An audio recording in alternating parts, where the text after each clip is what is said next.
Iceland is very unique in its topography and its landscapes itself. You can have beautiful flat green fields and lovely green rolling hills. And then, of course, you've got the volcanic areas and all of those plateaus, which are completely different geological materials. So what I tend to do, and the best way of doing it, is almost breaking Northern Ireland up into different regions. And so we know that way down in County Down, in South Down, in the Mournes region, we've got our very barren peatland, bogland, rocky landscapes. You then start sort of moving up towards County Antrim, North Down and County Antrim. And that's where you start getting these beautiful big rivers, fertile flat landscapes. And then as you travel further up to the north coast, that's when we've got our very dramatic coastal cliffy landscapes. So that was the best way that I could found of attacking it, really, is breaking it up into those regions and then placing the story countries into those regions. The north coast penultimately turned into Rapsay, which was in Scotland. Now, of course, Tor Head, you can see Islay and you can see Scotland from Tor Head, where it literally Northern Ireland has just broken away from the mainland. So very, very similar geological landscapes within them.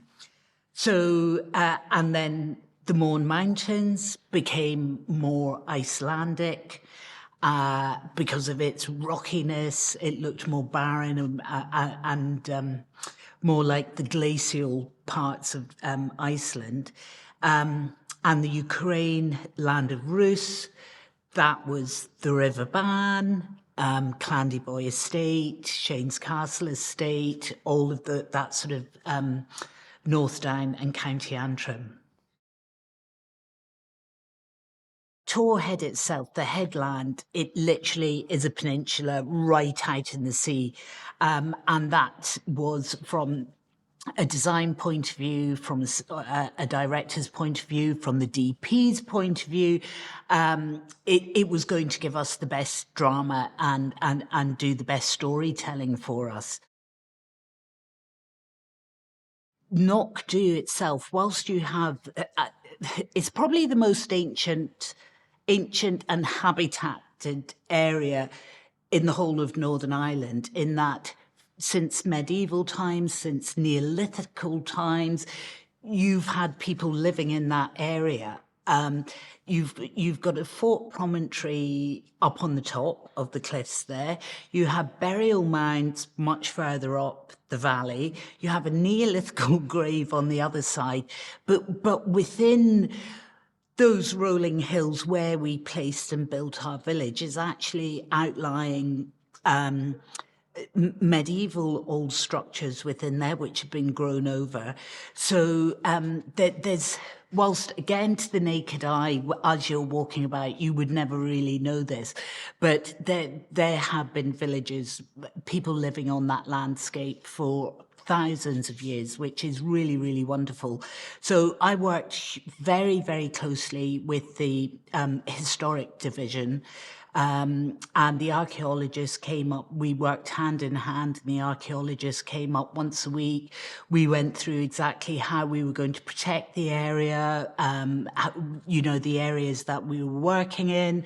So it worked very well indeed. So quite accidentally, I think I probably picked the most historically accurate place to put this Viking village. We knew it needed to be the base of the mountain, but and something rocky. And I'd sort of looked around many quarries, and then I remembered there was one which was a black quarry, or very dark brown and black stone, basalt. So I thought, right, well, we'll go up here and have a look here. And thankfully, it worked perfectly. We were shooting it at night. It being a quarry, we were able to sculpt and redesign almost the rock faces within there. So Bog Hill was a gift, really. It really was, you know, because of the black basalt. It worked well. So at which point we sort of brought it down to, okay, we'll take the ice element out of it. And then there's a game called a nella, which is sort of a mix between, well, it's Viking, shinty, or hurling, if you like. So it was up to me to find, we needed a 360 environment to shoot in, which was very difficult, which meant we did have to travel very far into the mountain. You couldn't come to a base of the mountain with a nice tarmac car park at the bottom. We had to keep on going, keep on going, keep on going.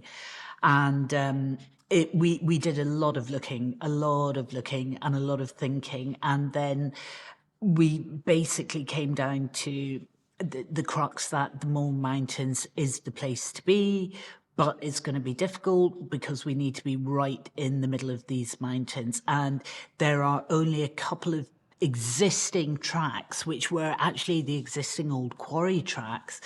There's Tracy track, the track that goes into Hen Mountain, and another track which takes you through to Eagles Rock and Pigeon Hole, which or up to Hare's Gap at the top. But I mean, none of these were tracks that were, you could get a 4x4 so far and then that was it.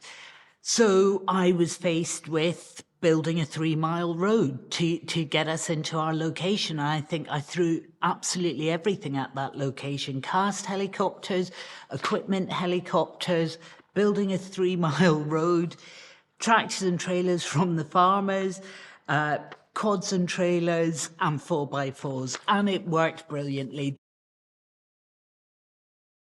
I've had a great time with Rob, really great time. And, you know, I'd like to say that I think we're both friends and we're good friends after it. It was a huge, first time I met Rob was when they'd just been scouting in Iceland, and then the whole team came to me and showing them locations here for the first time. So it's always quite a sort of pressurized moment at the beginning, but we got on very well. He loved what he saw. You know, he was obviously very clear in his vision of what he wanted, and he wasn't going to be sold short on anything. And if he felt the location that he might have been offered wasn't quite going the full mile, he would really push you to keep on looking, to keep on working, to keep offering up other options for him. So the majority of the time he was very, very happy with what he had, with the odd occasion where, for instance, the Natlicker game, he really, really wanted something very, very special, and by that, it meant it was going to be a very remote location. Essentially, having built these Viking boats, it was then trying to find, I knew the rivers which were going to fit with the locations that we had in Northern Ireland here, and immediately the Bann was the river that had fitted the land of Roos best. And even when Rob and I actually looked at historically the real river that he was referring to in the Ukraine, in Russia, when you then looked at pictures of the Bann, they were exactly the same. So it was great that way.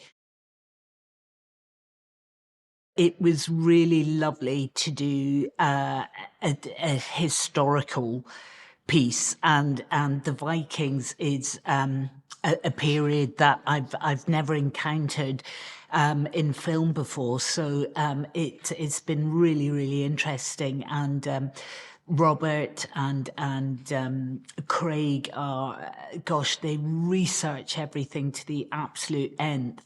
And Linda, of course, as well, with her costumes, and everything is absolutely bang on and as it would have been and as it should have been in the Viking time. So it was really fantastic. I really hope that they are just blown away by, and I think it will be visually, it will be so rich, and it'll be, you know, to the eyes and to the ears. I think it will be sensational. I just really hope they go away feeling that that we've not only told a very, very entertaining story, an emotional story, and it's got them, and it's got them thinking, but also that it's believable that, you know, that was Scotland. Hrapsey was Scotland. Fulnia's farm was Iceland. We were at the base of Mount Hekla. We were in Russia, in the Ukraine, and I think visually from my point of view, visually there's enough epicness within the landscapes to really transport them and hopefully transport them back to the Viking Age.